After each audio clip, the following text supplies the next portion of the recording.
Welcome to Luca and Miguel. Enjoy the video. You start by making the phone ready. Charge above 20% and wipe the lens so images stay sharp.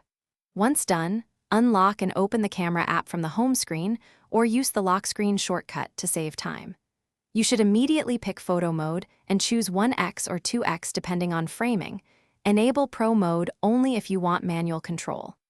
This gets you shooting quickly while retaining the option for deeper adjustments, which matters when lighting or composition are tricky. Now you refine the shot. Tap the subject to lock focus and then drag the on-screen exposure slider to brighten or darken the frame. This controls detail in highlights and shadows. If the scene has high contrast, use HDR. For low light, switch to night mode so the phone stacks frames for less noise. Next, choose ultra-wide for landscapes, portrait for subject separation, or video for motion. These choices change lens, stabilization, and processing so you're to finish, frame deliberately and use burst for action or a timer for steady group shots, then tap the shutter. You should immediately review the image in gallery and make quick edits, crop, exposure, or color to polish it. If images come out blurry, make sure stabilization is on, clean the lens, and retry.